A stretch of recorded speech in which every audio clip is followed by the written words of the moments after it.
Welcome, ladies and gentlemen, to the MMA Huddle. We are actually back for a fight card. UFC 249 is possibly, maybe going to happen. We're going to go for it, but we don't know if it is. So don't hold it against us if this all happens. This podcast happens and nothing comes of it. I hope everyone's safe. I hope everyone's okay. I hope everyone's healthy, looking after each other and supporting each other first and foremost. Again, if you need to talk, drop us a message. Me and Will are here to chat if you need to. It's been a while. It's been a while, about a month and a half. But ladies and gentlemen, I hope that you're all looking forward to some fights, no matter what kind of fights they are. We've got some fights going on. Will, how are you coping with everything at the moment, mate? I hope you're doing good. You seem in good spirits. How's everything going? I'm doing good, doing fine. Like I say, we were kind of chatting beforehand. I've kind of enjoyed the break. If I'm being honest with you, we've kind of both had social media breaks. We've had breaks from YouTube, and I don't think people that kind of realise that do this week in week out how much kind of goes into it. It's a couple hours away doing your own thing, and we love doing it. But we both work. We've both got kids. So we've got a lot of other things on our plate. So trying to do this and doing it week in, week out, it can get a bit much, and especially I've got my other one to do. So and you're doing interviews, so it's a lot on our plate, and we choose to do that. But it's been a nice break. I've thoroughly enjoyed spending time with the family. I've had some life changes with work, and just making sure that my family and everything's all good. But I am really excited to have fights back. Like I said, I was pretty skeptical that we're even going to have fights, but this seems to be like it's going to happen, and especially in Florida, where they seem to don't be giving two shits to what's going on at the minute. So, I'm looking forward to speaking some fights. So, yeah, it's going to be fun, man. And like you said, it is still going on in Florida. Apparently, they're going to get tested. We don't know the ins and outs of it. Feel free to put your opinion down. I haven't said it already, but do hit the subscribe button. I actually have interviews lined up, and then the fights obviously didn't happen. So yeah. That's so I stopped doing interviews. Like I say, Will, it was a nice social media break. It was nice just having to be cut off from it all and let our bodies recharge. And I've been 6 foot dating with the missus, which is weird. In a way, it's a blessing for me. She won't see it that way, but I do. So it's what's going on. I hope everyone else is finding ways to entertain themselves. So we're going to jump into this fight card, UFC 249. At the moment, this is the structure we have given to us, but we don't know what happens if any fights test positive, if there's any movement in the card. But we're just going to go for it. We're going to start off, kicking off with light heavyweight fight. Ryan Spann, Sam Alvey. Go ahead, bro. What are you going with?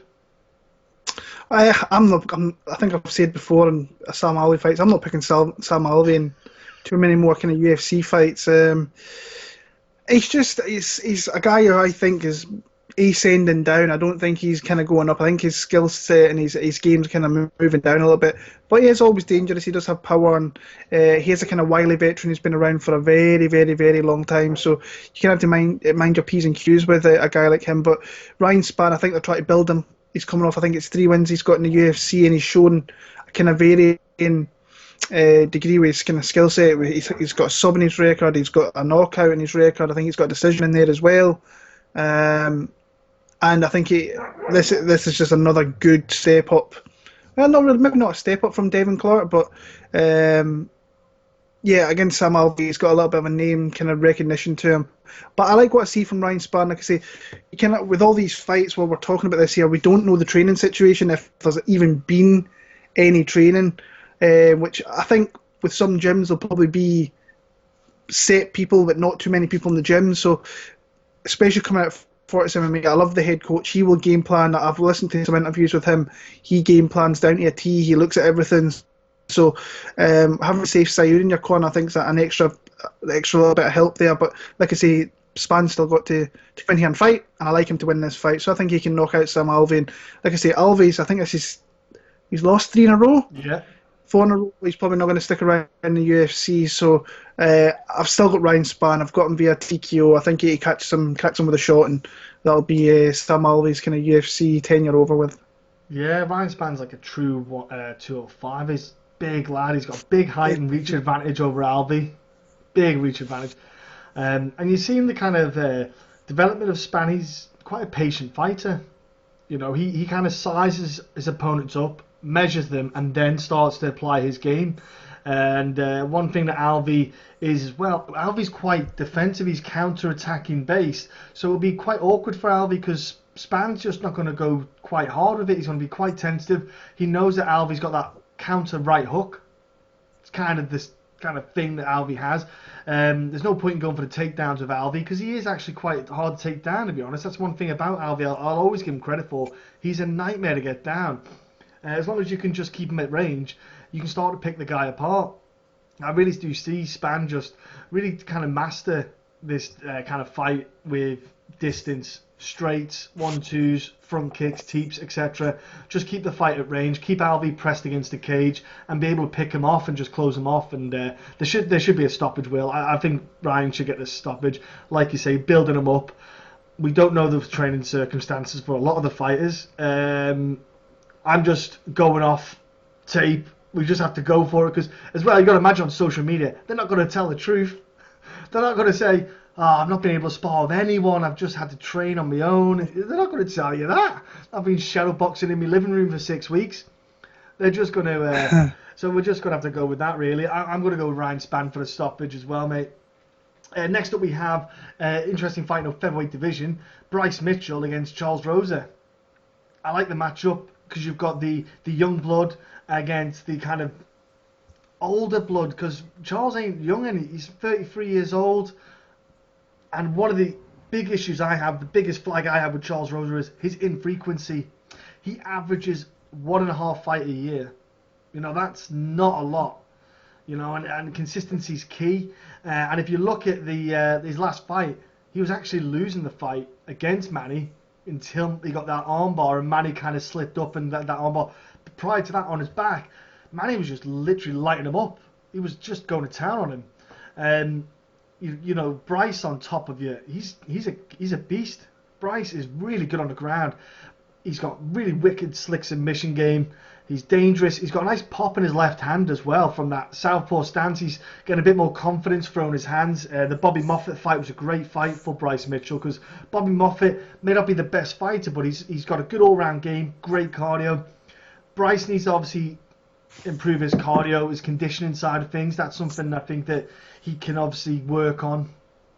For me, Charles, I'm interested to see how he's been dealing with. Obviously, he's a very well-rounded fighter. His striking's not the best. He's always on the back foot. He doesn't seem to throw the power to kind of make you stand off. Charles, that's my issue with Charles. You know, it's not going to deter anyone away. I see Bryce kind of shooting in for the grappling exchange in here. I think he's going to want to get Charles on the ground, have a bit of a grapple with this. So I'm going to go with Bryce, man. I think Bryce can get a submission win, possibly. I think he's just a slick kid with a wicked submission game. Like I said, I really like the look of this fight as well, actually. I think it's a very, very good match. I think it's good matchmaking. And you've got someone like Bryce Mitchell who gave himself a kind of bit of a highlight in his last fight with that twister submission against Matt Sales. Very scrappy kid. Very, very scrappy. He's one of those guys that I think he comes from Arkansas. Yeah. One of those grows kind of, he probably lives in a caravan, I think it was, he said, outside, and he's always doing stuff. He's hunting, he's doing this, he's doing that. And he kind of brings that into the cage. He's very, very scrappy, and he fights very kind of recklessly at times, but he's obviously got some talent, and he's very kind of unorthodox as well. But he's against a really good veteran here in Charles Rosa, who, like you said, he hasn't really fought all too much, but he's fought high caliber opposition in the division really since he came into it. If you go back to his debut against Dennis Seaver, which is a long time ago now, Dennis Seaver at that point was probably in the rankings, if they had rankings back then. And then you've got Rodriguez and Shane Burgos and Manny, who, as many fuck-ups as Manny has, is still a very, very dangerous guy, and he showed some parts of that in that fight there. But he overcame the adversity, and then he managed to submit Manny Bermudez in the first round. So I don't think many people really saw that coming. I seen this being super close. I think that Rosa I think he's got the slight advantage in the feet. I think he has more output, but I think that Bryce, I think he's a bit bigger. Will be able to probably get takedowns, but I think Charles Rosa is obviously very, very good in the ground himself. I see this being really, really close. I'm not super confident in either guy, but I'm going to go with Charles Rosa via a split decision. I think it's going to be a close one. Nice. Yeah, I'm also curious about the commission side of things on this as well. Yeah. I don't know. Yeah. Sanction fights and all that stuff. But anyway, just there's loads of questions up in the air. You can't listen to what Dana says because you can't trust him. But anyway, this fight though, Vicente Luque, Niko Price. It's a rematch. We probably might see this happening anyway because of the restriction of fighters they have. You might see something like this happen a bit more often. It's a fun fight, Will, though. What are you looking forward to, man? Yeah, I don't see the outcome really being any different. If you watch the first fight, Vicente Luque completely kind of schooled Niko Price, where Niko really couldn't get anything off. Pretty much for large parts of that whole entire fight. Maybe the end of round one, you see Niko Price get a little bit more aggressive, but he was getting picked apart with leg kicks very, very badly. And once Luque starts getting into a rhythm like that, you're in a lot of trouble. He's a very skilled fighter across every facet of the game. He showed that with his submission skills in that second round, I think it was, where he caught, was it the Anaconda choke I think he got him with? Yeah. He was also hurting him very, very heavily against defensive strikes. And that was him coming off his first loss, I think, or a loss, against Leon Edwards, where he didn't really apply himself all too well. But if he applies himself and he's the one that's getting off first, then he should really have much for Niko Price. But with Niko Price, you can never count the guy out. And he's obviously got big power, so he needs to, in my opinion, he has to be the one that's pressuring and not moving back. If he's moving forward, that's when he's very, very dangerous. Obviously, a very, very good counter-striker as well. I think skill for skill, I think Luque is a lot better, and that's why I'm sticking with that. The only thing I'm a little bit worried is sometimes Luque likes to get into kind of firefights a little bit, and this is the kind of guy that you don't want to get into a firefight with because he can hit you with something stupid and knock you out. So I've got Luque. I think once he gets this to the ground, I think he's the better BJJ player. I think he's got some really quick, sneaky chokes. I think he'll catch Niko Price again with that. So I've got Vicente Luque via sub in the middle part of this fight again. Yeah, nice. Yeah, I'm going with you as well, Will, on that. I'm with Luque. I can't see much changing. When you look at the evolution of the two fighters, I think Luque is a lot better than when they fought back there. Niko's had a couple of wins, obviously, under his belt, but he's also been stopped a couple of times because of the way he fights. He is out there to be struck. So, and Luque cracks. He's got good combinations, good pressure, nice little head movement, bobs and weaves to get into the line of shots. Man, I don't see much else other than Vincent Luque just landing the strikes needed to get the win. It will be in the back of Niko's head, the loss that he had, which could actually play against him if he uses emotion to come into this fight to try and win. But I just think Niko Price is that kind of middle kind of range welterweight, but I think Vincent Luque is definitely a higher caliber. So I think stoppage for Vicente Luque again there, bro. We're going to jump up now to the middleweight division. Uriah Hall is facing Jacare. He's jumping back down again, 205, because he realised those guys are fucking big at 205. No, I don't like that. I want to stay down at middleweight, even though he's 600 years old. Now, well, to be fair, Uriah Hall's no spring chicken. I think he's, 35, 36? Yeah.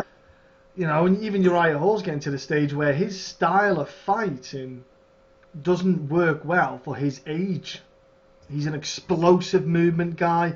You can't keep being explosive every year that goes by. So that's something that Uriah Hall has to take into consideration, where he has to maybe apply a different strategy in his game, where he has to maybe fight a little bit differently. One thing he's got is a very good jab. I think if he could have a bit more confidence. I think confidence is one of the big things with Uriah Hall. He gets in his own head maybe. If he applied his jab the way he does in fights, he could really work that fight well and really pick the fight at range. One of the problems he has is Jacare, he has done a lot on his boxing over the years. We've seen a progression in his boxing improve. He had a bit more slicker head movement as well, Jacare. He slips punches well, he throws good punches back. The Chris Weidman fight is a good example, where Jacare can take a punch, but also he can come back at you with strikes. And one thing you can't do with Jacare is get caught against the cage, because if Jacare gets you against there, gets you to the ground, it's like having Damian Maia on you. it's horrible. Jacare is not the kind of guy to let you get away with stuff on the ground, whether he lands ground and pound by pinning you down or gets submission attempts. That's where this fight could change, because Uriah Hall's good for that first round. He's good for that, say, 3 to 5 minute range. He's got a good 5 minute round in him. But after that, you kind of see it peter off. I'm going Jacare because I think he's tough enough to last through that phase of the first round, the more devastating Uriah Hall, and I think he can start to really implement himself greater, because he's done so many 5-round fights as well, Jacare. I think even at 40 or something, he's just smart. He's got really good fight IQ to get the fight where he needs it, get the fight to the ground he needs, and land good counter strikes. So I'm going to pick Jacare on this one. I think he can pull off a win. Yeah, I'm with Jacare here as well. But I will say this, that I think Uriah Hall's in the best. I want to say the best form. I think headspace-wise, I think he's in his best place that he's been, and I like the fact he's with safe side. I'll mention that guy again, and he's really put himself in one gym and not been like a nomad and moving around to different gyms. He's stuck with that gym and he's working in that same gym. I like that. And like I said, I've liked what I've seen. Even in the Borrachino loss, I thought he fought well there. I thought he landed some strikes. I thought he looked more competent with his striking. And then you've had the 2 wins over Bivol and Lewis, where I think he was in trouble a little bit but pulled it out.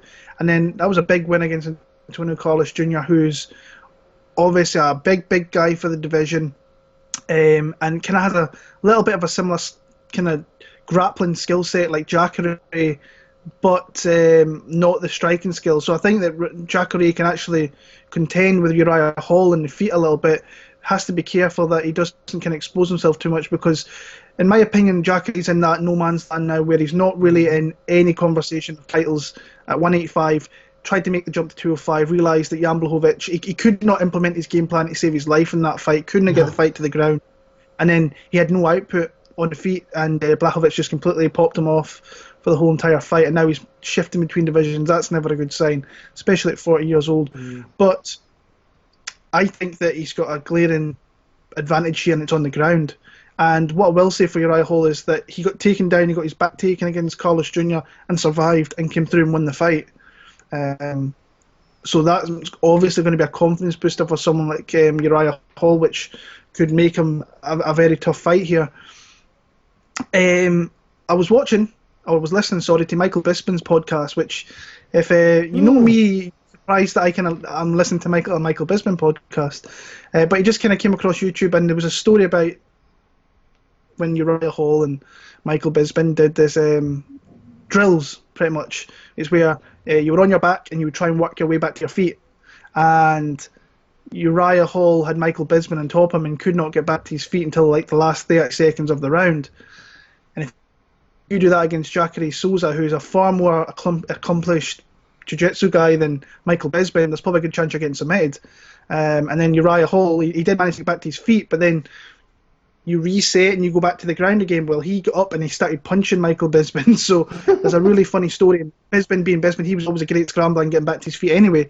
But it's a funny story, actually, that I think that if Jacare gets in positions that Michael Bisping had and it's got him pinned down, Jacare is going to find a way to get a submission. So, but like I say, it's a kind of tough fight because Jacare's in that no man's land. What's his confidence like? What's his motivation like? So, I'm going to pick him via sub. I just think that's where he's got a big weakness, a big advantage, and that's where I think Uriah Hall has the kind of biggest weakness in this match. So, Jacare for the win.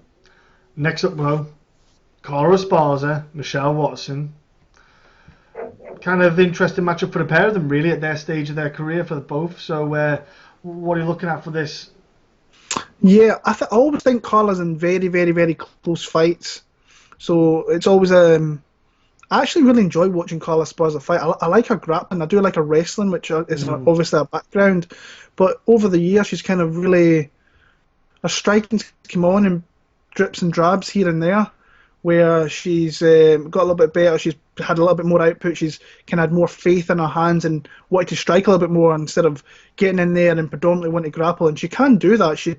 When she gets majority of takedowns, she usually wins a fight, like Marina Moroz, Cynthia Calvillo, the Jandiroba fight, which was close. And then there's the Grasso one where she will get takedowns, and I think she will get takedowns here against Michelle Waterson. But I think Waterson can give her trouble on the feet with her kind of karate style. And if she can keep this standing, then I think that she's got the advantage. She just has to be very, very careful in some of the positions that she gets in. And like I said, I do see Esparza getting Michelle down, but I see some rounds being very, very close. I really do. I think I'm going to go with Michelle Waterson. I'm not super confident in the pick, but I think on the feet she's going to have points where she's maybe, I don't want to say lighten up Carla Esparza, but there's points where these shots are going to look maybe a little bit better than what Carla's kind of thrown off.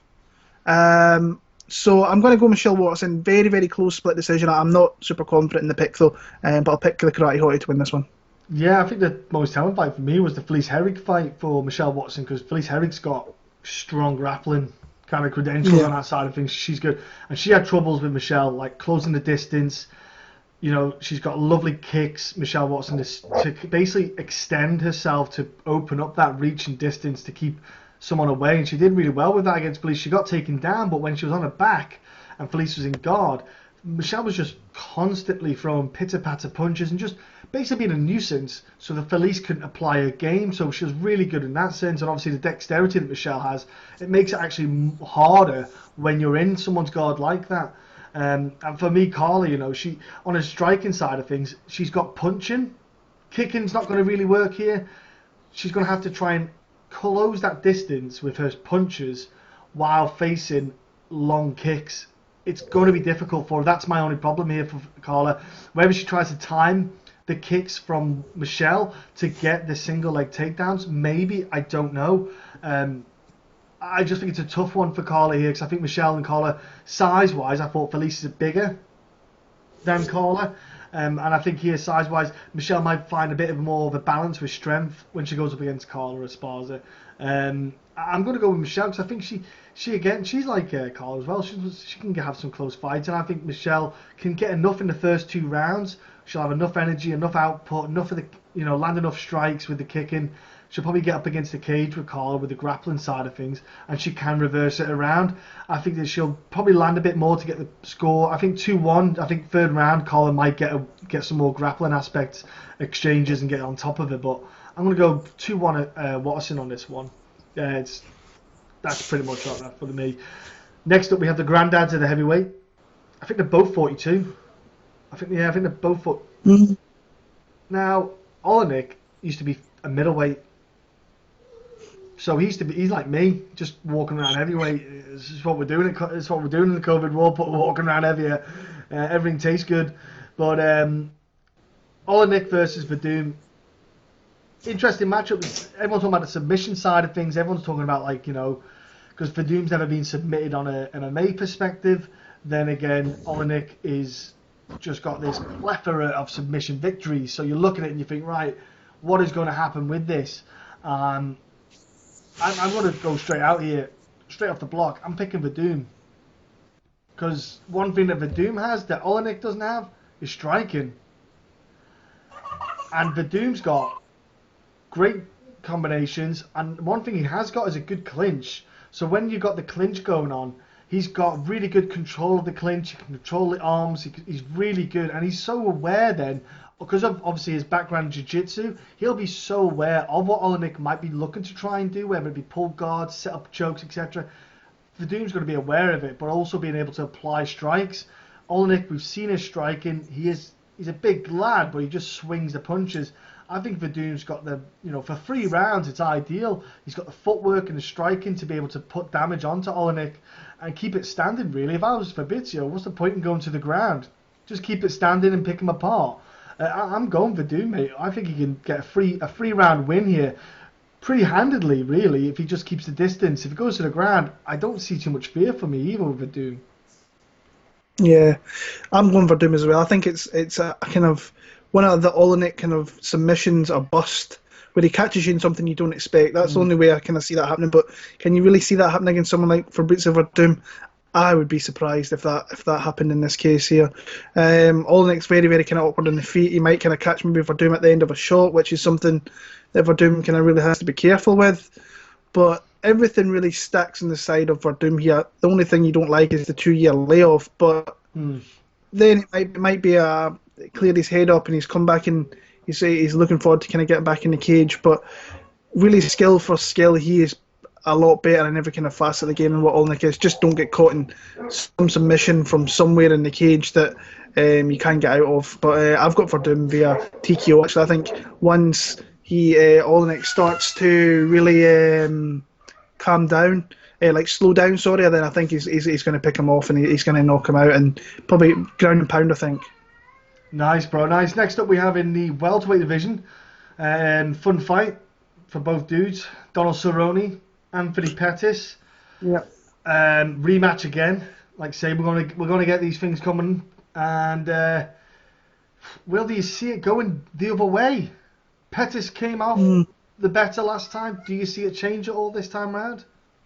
Yeah, I was surprised when this one got put together, especially how the first fight went. But I suppose putting two guys with a little bit of name value in there together, and especially on a card like this, on the prelims, it's propping up towards the pay-per-view, then it's maybe not a bad fight to put together. But like I say, both guys are I think Pettis is 33, Cowboy's 37.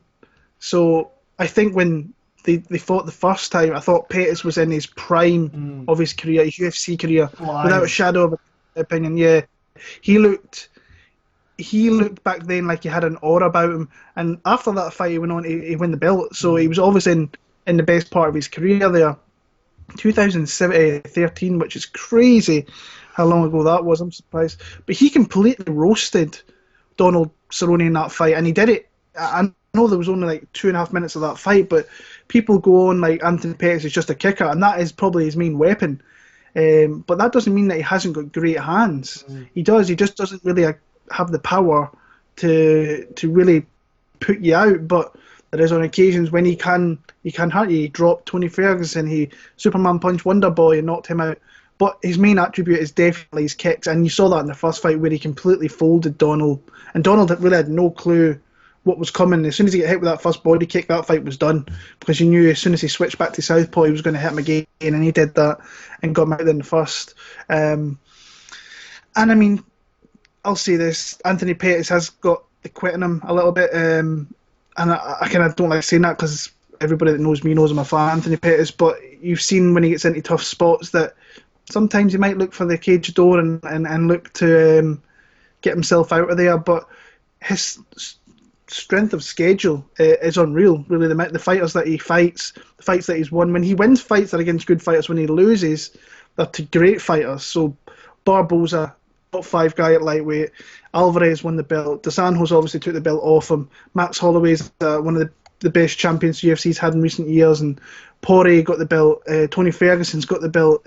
Nate Diaz is one of the biggest names the sport's had in years. So he's in big fights every time out. Cerrone, to me, he looks... I don't know if you read that or you even seen the interview with Brett Okamoto last week where he says that he doesn't know what Cowboy, like Donald's going to show up or Cowboy, and in the corner fight Donald showed up. I mean, how can you pick a guy that you don't know what guy's going to turn up? So, and he did not show up in that McGregor fight. Obviously, when the fight lasts 40 seconds, you're not going to really show off too much. But I'm going to go Anthony Pettis here. I think he's got more tools to beat Cowboy. But if this fight goes on later and Cowboy starts to establish a rhythm where he's consistently hitting Tony Pettis and hurting him a little bit, then he could come on and win this fight. I'm going to take Anthony Pettis to win, probably towards the end of the first round. I think that if he knows well, attack the body, and Cowboy's got to know that's coming his way. So I'm going to go Anthony Pettis via TKO in the end of the first round. That's one of the advantages Pettis has, is that dexterity with the kicks. You know, he can hit the body kick just as quickly as he can hit a head kick. And that's a threat there that he has. He can throw a body shot to get Cerrone's hands down, and he saw what happened with McGregor, where the head kick partially landed but still wobbled Cerrone.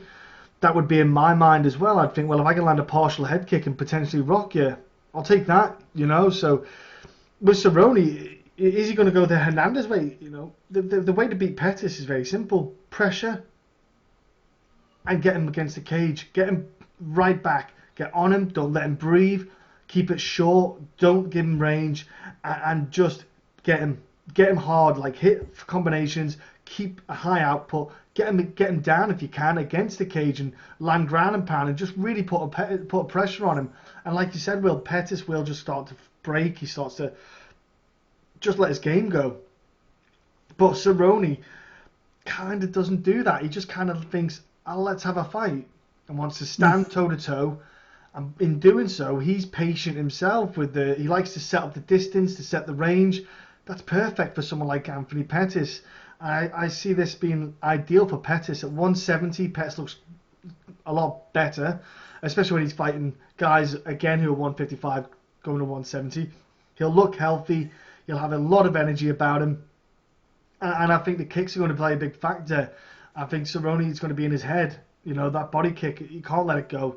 And I think that Pettis is going to be able to throw the head kick and the body kicks kind of almost on call and land one of the two of them. I'm going to go a head kick finish for Pettis, though. I think he can rock Cerrone again, like McGregor did. I think the body kicks, Pettis will throw them to kind of get him in his head, to keep his hands down, to then land the head kicks. But I'm going to go with Pettis. I think he's still got a bit more on him than Cerrone has. He's not as war-torn as Cerrone. But it's a fun matchup. It's like you say, Will. It's two names, and you can't take him off for that. We're going to go to kick off to the main card now, which apparently is pay-per-view. Apparently, people are going to have money to pay for this because this economy. We're all rich in this economy. We're going to kick off, the bitch hitter against Yorgan de Castro. Will, I'm picking Yorgan de Castro. I don't care who it is. It could be my dead mum. It could be anyone, and I would pick that person. That's my pick. That's my breakdown done. Yeah.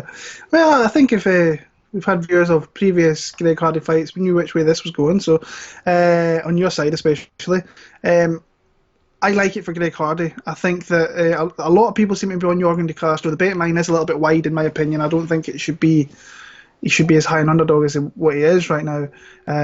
But when one thing you'll see about Greg Hardy is that he's kind of going up caliber opposition, and he's looking good in certain aspects. I think his UFC tenure, he's definitely looked a little bit better. But he made the big jump up against probably a top 5 guy in Volkov, and I don't think he looked out of place, but he was definitely second best for the majority of that fight. Volkov definitely didn't have to get out of no, first gear. He just walked it. Yeah, but Volkov is a veteran of the sport for many years, so Hardy's got a long way to go if he was to ever get to this kind of where Volkov is, which I don't think he ever will. But he's very athletic. He can pop out a long jab. It's quite hard to hit as well, and he is the bigger man, and De Castro's the smaller guy. He's going to have to get in close. I think De Castro has big kicks, which I like. I just don't think they're really going to hurt Hardy as much, but I just like Greg Hardy in this spot. I think a lot of people are putting a lot of credence into the Castro win, where Tafa really just ran into his fist. When you run at someone with your hands down and your chin in there, and especially when you're 240, 250 pounds, you're going to get cracked in the chin, you're going to go to sleep. So I like Greg Hardy actually to win across 15 minutes of this fight and win a decision. So I've got Greg Hardy for the win. Next up we have, always a fun guy to watch, Jeremy Stephens against Calvin Kattar.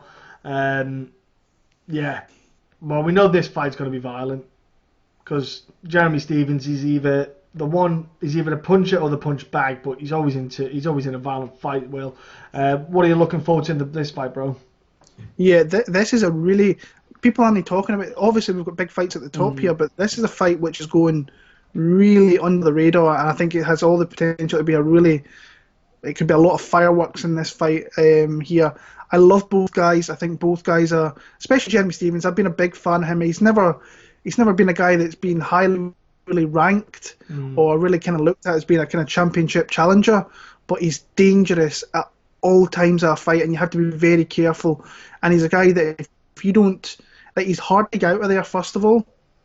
And if he stays around long enough and you start to fade off, I would hate to face a guy like Jeremy Stephens. So you've got it's kind of like the raw power of Jeremy Stephens against the really technical, crisp, clean striking of Calvin Kattar, who I thought gave a good account of himself against beating Russia. Yeah.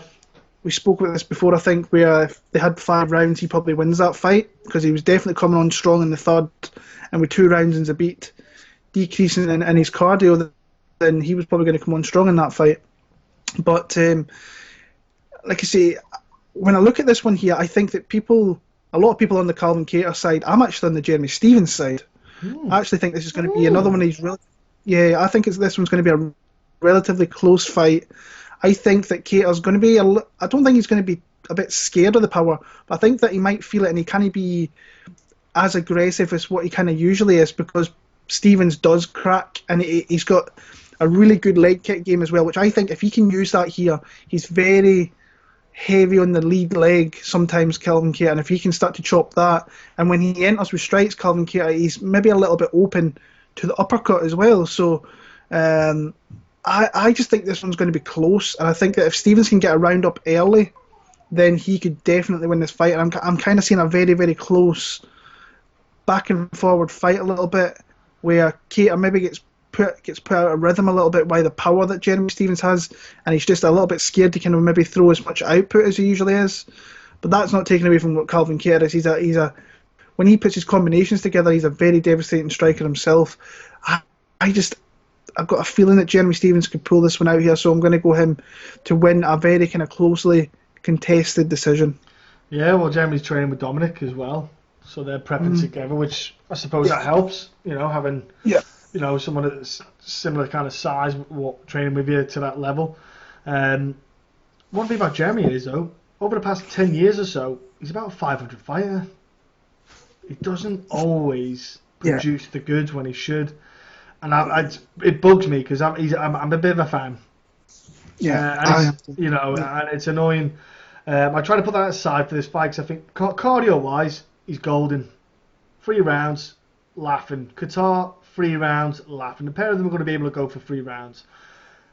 He has got a good leg kick game, but the problem is as well, he can actually get hit in the leg quite often. Like the Yari Rodriguez fight, he was taking leg kicks left, right, and centre. So he's open to them himself. So it's a bit of an open playing card here for the pair of them. If one of them can try to maybe adapt that to their game plan and use it, you might see the one of them get the advantage there if it is on the cards. One thing Calvin's got, he's got a wicked left hook to the body. Like that, it's a slick slip and rip to the body. He did it against Shane Burgos. Now, I'm not saying Jeremy Stephens hasn't got a strong liver, but Jeremy Stephens has been dropped a couple of times with the liver shots. And if I'm Calvin Kattar, I'm going to look at that. Jeremy Stephens gets a bit angry in fights, and he kind of telegraphs his strikes. He just throws so much power. You've got to think about that. You've got to think, if I'm Calvin, I'm thinking, go for the body a couple of times, hit that well early in the first round, see how he works, see how he reacts, see how he moves. Jeremy Stephens is going to have a nice game plan. Jeremy's got to get past that jab, I think, of Calvin. I think Calvin's going to be able to he's got very good at straight punches, good jabs, good straights, and he's good at just keeping that range away. Jeremy Stephens is going to have to keep him up against the cage, keep the pressure on him. Similar to what, like I say, the Shane Burgos fight was one that kind of sticks out to me, because I think about Shane Burgos and the way he fights. He's kind of rolls his shoulders, quite aggressive forward movement, kind of like Jeremy Stephens. I'm going to go with Calvin on this. It's only because Jeremy Stephens can't be at the top end forever. Calvin's only falling short when he fights top guys, but it's that kind of rip of the body shots that he's got. He's got a bit of he's got that kind of straight to frustrate. The kind of 1-2s can frustrate Jeremy Stephens and cause Jeremy Stephens to over commit, which could obviously end up falling in Calvin's favour. So I'm just going to go with Calvin on a decision here. I think he can get 2 rounds out of this fight, really. But I think it's going to be just pure violence. I'm really looking forward to it, Will. Next up we have a heavyweight matchup which has been up and down and left, right and centre and all sorts, but it's happening. Francis Ngannou against Jairzinho Rozenstruik, or JR as we like to call him, because if I keep saying that, my jaw will lock. So Francis looking in average shape as normal, but it's an awkward one because you've got the Ngannou who's not got the cleanest striking, but he's got the touch of death. With a flick of his hand, he can put you to sleep. Rozenstruik, super high level kickboxer. Like, competed at the high levels, fought the best around. It was an absolute savage in the kickboxing scene. But the thing is, one thing that Rozenstruik isn't good at is grappling. He's not good when he's on his back. Alistair Overeem, if he just stuck to that game plan, I think Alistair Overeem should have took that away all day long. But and I'm still dubious about the stoppage because he got dropped, but he didn't stop, and I'm kind of still a bit on the fence of it. And he got outworked. I don't think Ngannou's going to go for the ground. He's going to stand on the feet and swing. And I think Rozenstruik could land here and really hurt Ngannou. I am a little bit torn, but I'm going to go with the wild side of Ngannou, and the reason for that is Rozenstruik being like, he competes in kickboxing. He's fighting guys who are technically sound, technically solid as well. So he knows what a technical shot, a straight, the combos, the 1-2 leg kicks. He's used to that technique, and he knows he can seize it coming. The thing with Ngannou is he's not quite polished at technique, so they're a little bit wayward, the punches, and they're actually harder to compete against. Guys who haven't got the cleanest striking, they're actually dangerous. They're more dangerous because you can't predict the movement of the strike as well as you could for someone who does throw clean striking. I just think they're going to come to loggerheads, and I think Ngannou will come away with it. I've seen Rozenstruik get hit a few times in other fights outside of the UFC as well. He's open to getting hit. He kind of maybe relies on that chin, I think. I don't know. Or he just doesn't move his head enough. You can't do that with Ngannou. I just think he's got a freak touch. Look at him. Look what he did to Kane. Look what he did to James Santos. It's insane. He's just got this horrible death touch. I know the guys, Kane and JDS, aren't the guys they were years ago, but he's still got this freak touch. Honestly, he's like the character on Family Guy, Death. He just touches you and you drop. I'm going to go with Ngannou, but this one could go anywhere, couldn't it? They're just monsters. The only thing I wish for this fight is it's not like the Derek Lewis fight, because that's initially my thought. I thought, ooh, yeah, both guys have power. Both guys have big power here. I just do not want it to be a stalemate where they're staring at each other and just throwing out jabs and a couple of big heavy strikes every now and again. I do not want that here. And initially I was on the kind of Jairzinho side. I thought if it plays out that way, then he might just outpoint or outstrike Francis Ngannou and maybe win a decision. But during this break, and I've kind of thought a little bit more about this fight, I'm just like, I don't think it's going to happen. I think that Francis is just better right now. I think Rozenstruik's going to be a guy he will mill around that top 5 of that division for a long time to come. He'll beat a lot of guys. He obviously got the step up against Overeem. I thought he was losing that fight. I think most people thought he was losing that fight, and then pulled out the bag with 5 to 10 seconds left in the fight. Fair play to that guy. So any time he can catch you with a shot and not get, but we haven't seen Francis Ngannou absolutely. He can take a shot as well. So like Stipe landed some half decent shots in, but we haven't seen anything land big power cleanly on him. If Rozenstruik was to maybe hit him with that, he might go down. But for me, I think Ngannou, he's just got. I just think he's better right now. I think he's in the best spot. I think Jairzinho's going to be around for a bit. He's going to kind of gradually move himself up into that championship position, maybe in the next 18 months. But I think I like Ngannou right now. I think he's going to rubber stamp his shot at the champion, whoever that may be, whenever they might fight. If DC fights again, who knows in this one. But I've got Ngannou to win the fight I'm going to pick via TKO. I'm not going to go for a decision. I think he knocks him out with a big punch. So yeah. Yeah, the biggest worry, I think, Stipe, isn't it? He's got that eye injury or something, is it? Yeah, I think so. I know he's obviously been the firefighter with the COVID and stuff, but I think he's got like an eye injury, so we don't know if we'll see Stipe back again. But anyway, next up, co-main event, bantamweight title on the line, Henry Cejudo, Dominick Cruz. I think it's a cut and shut one, but where do you see this going? Is it going to be and new, or is it and still? I love the fight personally. I really do. I think it's a great fight, and people have been kicking off. Why is Dominick Cruz getting a championship fight? And for me, if you're building like a star like him, Cejudo, you try and that's what they tried to do with Aldo, and I wasn't too sure about that. because Aldo, he's only fought once and he lost in the division. So, but then you've got someone who, in Dominick Cruz, is probably the greatest bantamweight champion the sport's had. So this kind of makes a little bit more sense. And then obviously you've got Peter Yan, who's stuck in Russia, and Aljamain, who's not fighting. So this kind of made a little bit more sense. Sanhagen was probably the next choice after this, but the bigger name value is on Dominick Cruz at this point. So, but when you go back, and because you don't see Dominick Cruz fight really at all, you forget how good of a fighter he actually is and how much of an innovator with some of the things that he does. He's the guy that kind of brought in extreme kind of movement, feinting, angling off. He's been doing that for 10 years plus.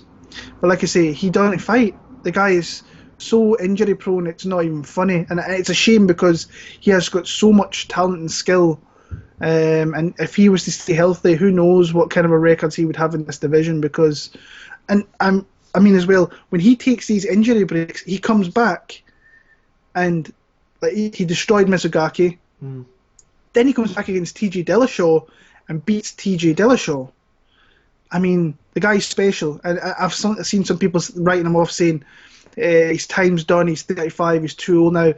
The guy doesn't take any damage because he doesn't fight. So he's probably still all there physically, especially mentally. But the only thing that really worries me is obviously his knees, because he's got serious injuries and that there.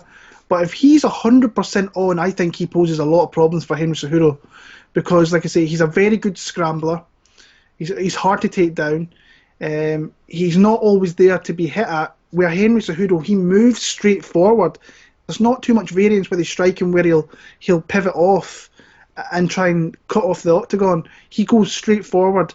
And if you do that against Dominick Cruz, he's going to dance around you and kind of pick you with shots. But it's hard. I just need to see if Dominick Cruz is done, in my opinion. I'm not going to write him off until I physically see him. And I know he lost to Cody Garbrandt, which I thought Cody Garbrandt was his probably career performance. He maybe doesn't do any better than that in his whole entire career. And he got caught at the end of some shots, which could happen here with Cejudo. Cejudo, I mean, the guy's been groomed to be a champion since he was a young age, and he will go down as probably one of the greatest, I think, MMA champions we'll have. Combat champions, I should say, with his wrestling, with his Olympic gold medal, his 2 belts that he's had. And I mean, he's beaten really good fighters now. TJ Dillashaw, who's one of the best bantamweights we've seen. Marlon Moraes now, that guy got the shit kicked out of him. Henry got the shit kicked out of him for that first round, like really badly. Made the adjustments, and then once he started to really get away at Marlon, he really started to destroy him in that third round and put a pace on him. But Dominick Cruz is not that. But the thing is, Marlon Moraes was right there, and like even when he was in the clinch, he wasn't like trying to break out and get away from the clinch. He was taking knees, he was taking shots, and it just did not look good. Dominick Cruz is not going to be there for that. There's no way he's going to be that. He's too smart a fighter with such a high fight IQ to be in positions like that. He's going to try and pick from the outside. He is the longer guy. He's got a pretty decent reach advantage here of 4 inches. So he can look to maybe pop from the outside. I do see Cejudo in some spots really getting in close and kind of marking him up a little bit. But I think that Dominick Cruz can make these rounds very, very close. I'm not writing off Dominick Cruz. I think that he will make this fight close, but ultimately I'm kind of on the Cejudo side. I love the adjustments that he makes in fights. He really does. He does it. He did it in the Demetrius Johnson fight. He did it in the Marlon Moraes fight. That's a special thing you have when you can do that. You know, kind of losing positions and then you start to make changes that wins you the fight. That's smart, and that's some greatness in a fighter. But he's facing the all-time best bantamweight, who I think can provide some tricky spots for him in this fight if he doesn't get caught. But Cruz has never really been stopped by anybody.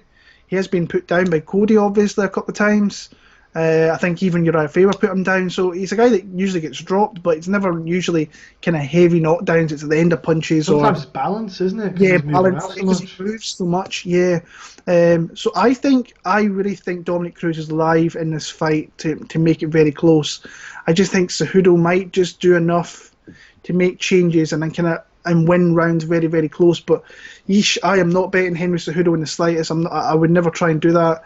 Cruz, like I forgot how good a fighter Dominick Cruz actually was. When you go back and watch his fights, you realise the guy's an innovator. So I'm picking Henry Cejudo via probably like a 49-46, maybe a 48-47 decision. But I think some of these rounds are going to look super close. You'll see people on social media saying this guy won the fight or that guy won the fight. I think people will be on both sides, not unless it's a bit more clear cut for one guy.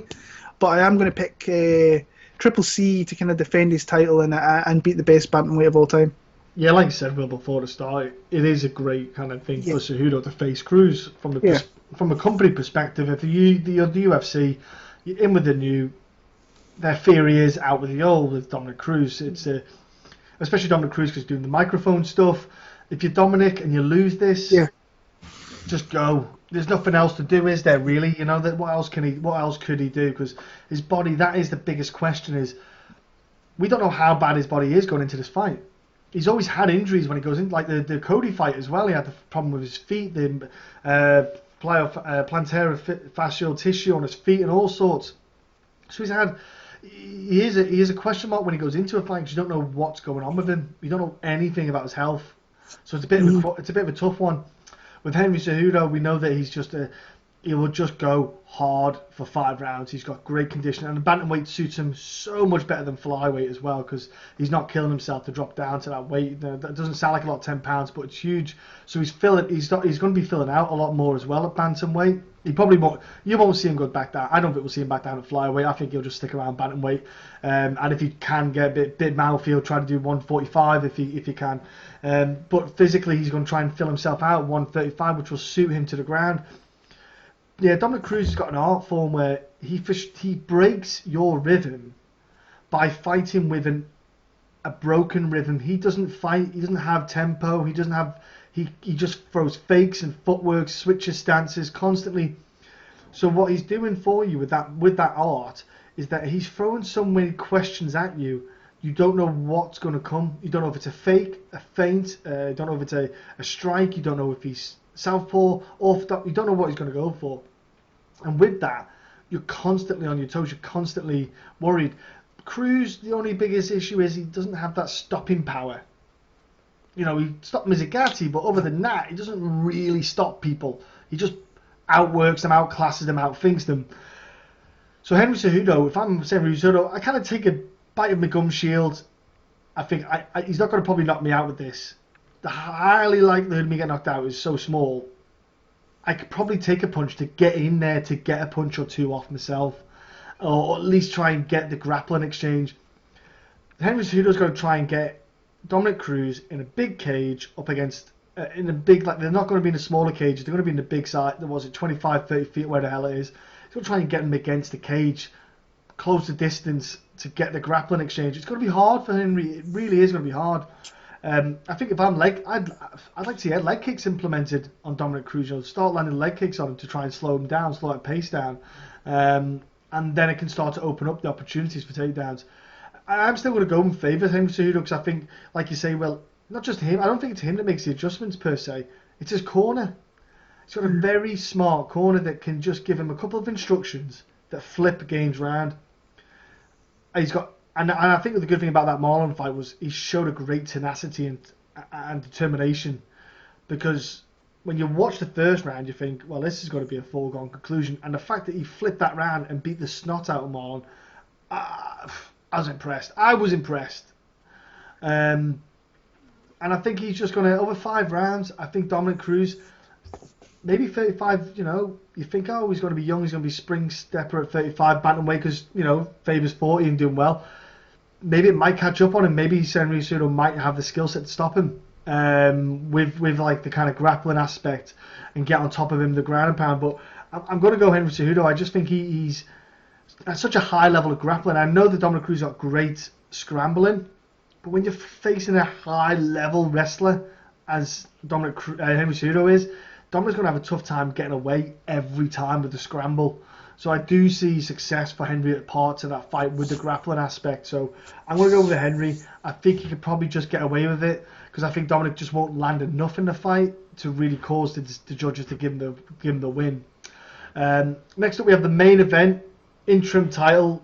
Don't see the point, but they're doing it. Whatever. Tony Ferguson taking a high risk, low reward fight against Justin Gaethje. Justin Gaethje coming off victories. Donald Cerrone, James Vickford, they good. I don't know about that. I wouldn't be overly impressed. Barboza, solid enough win. I know Barboza's going down to 145, which is going to be well weird to watch because that dude doesn't have any body fat. So what's he doing? I don't know, to cut 10 pounds. The dude's shredded at 155. But yeah, Tony Ferguson taking a risk, but then again, he doesn't care. Tony Ferguson never has cared. He'll fight whenever. He'll fight anyone, anytime he goes in there. It's going to be a hard fight, this, for Tony, because Justin Gaethje's got wrestling background that makes it really tough to get him to the ground. So I'm interested to see how Tony Ferguson implements the grappling aspect. And if he can get it to the ground, I'm interested to see how he does. Justin Gaethje can hit you hard and stop you. He's got the leg kicks. I think the thing with Tony Ferguson is he can take a hit. He's got insane cardio, which helps him greatly. So because he's got such great cardio, he can take the hits better.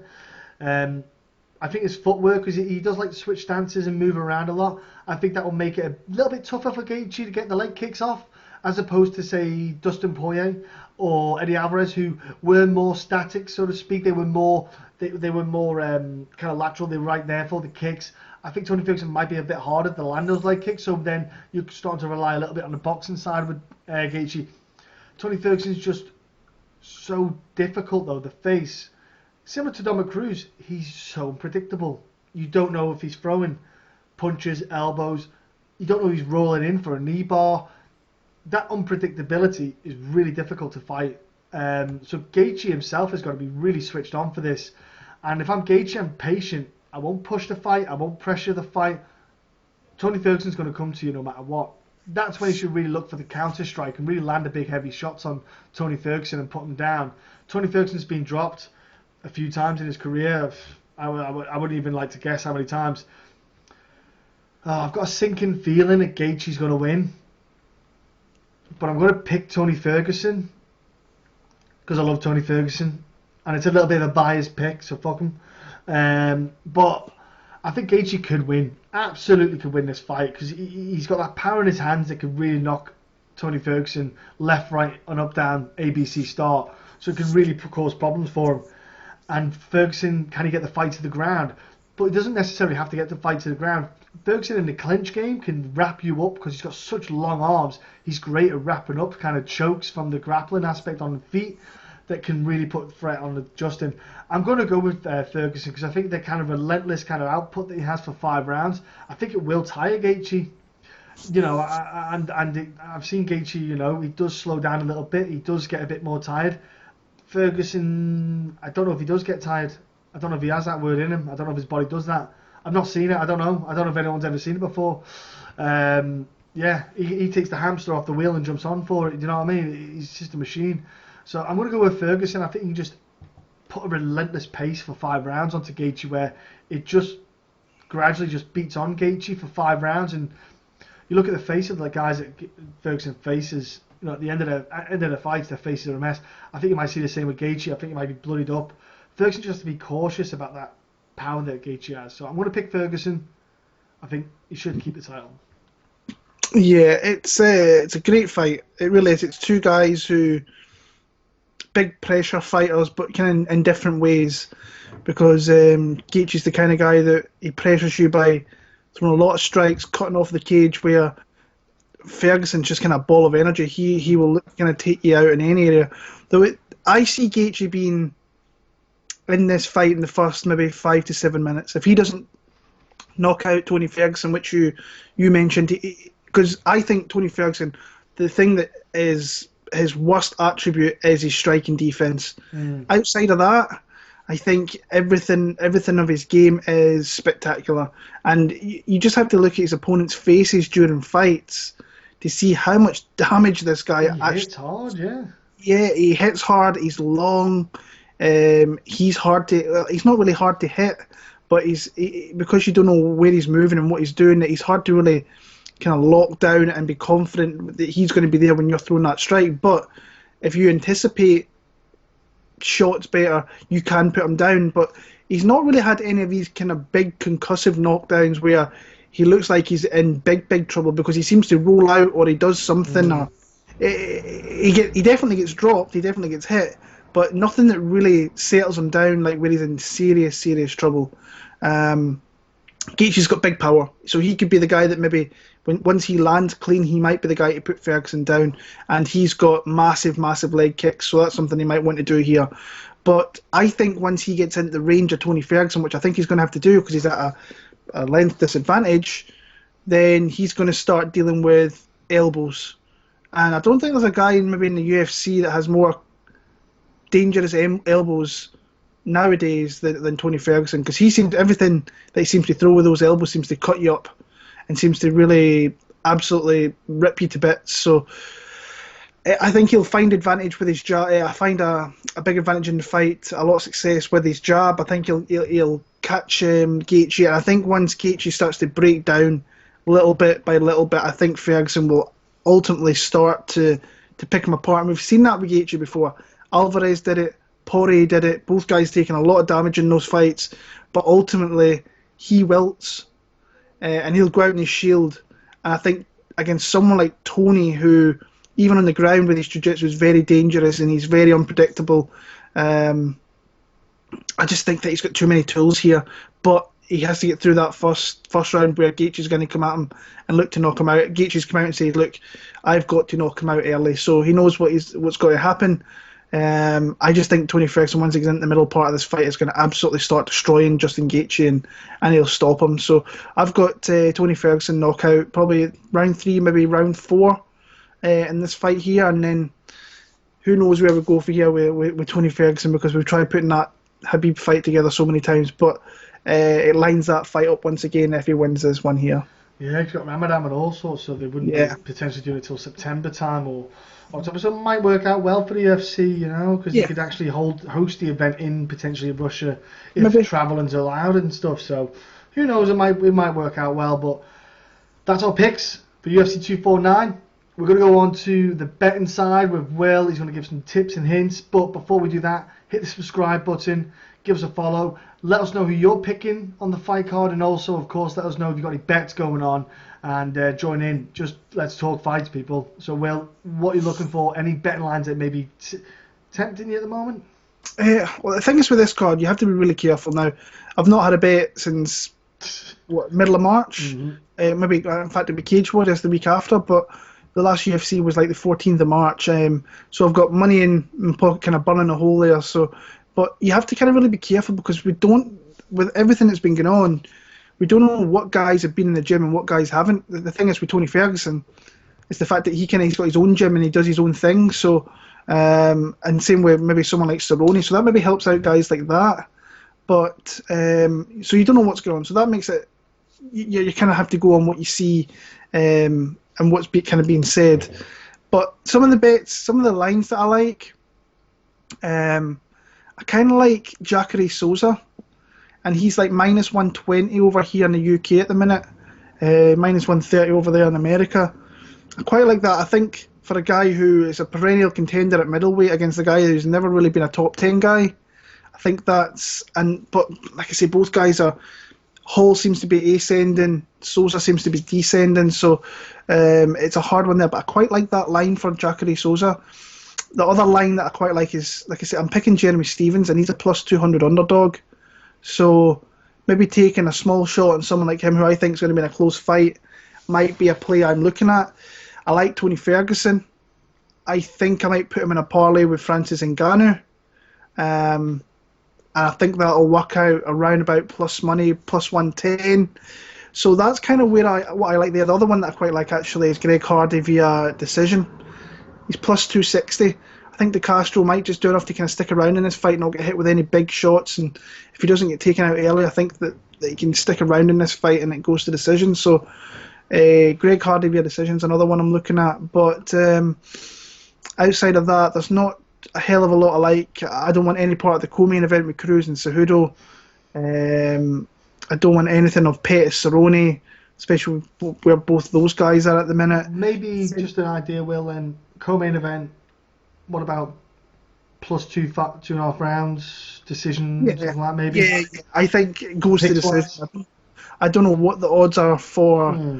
fight going to decision, but I'm guessing it's probably heavy favoured to kind of be that way. Let me Yeah. see. I probably if won't be it's out set near. up. So over 4.5 round, yeah. So it's going to fight goes to decision is minus 185. So Right. yeah. So but you could easily put over 4.5 rounds is minus 200. You could parlay that up. I'm not really for that. I really want no part of that because I think Dominick Cruz has a shot in that one. Don't want anything with Alve and Spann. I think Ryan Spann's a big favourite. I can see why. Mitchell and Rosa. Rosa's an underdog, so I quite like that, but I think it's going to be close. Could be one of these fights I'm thinking he could win the fight and it goes the other way. Same with Esparza and Waterson. I'm kind of the same feeling with that.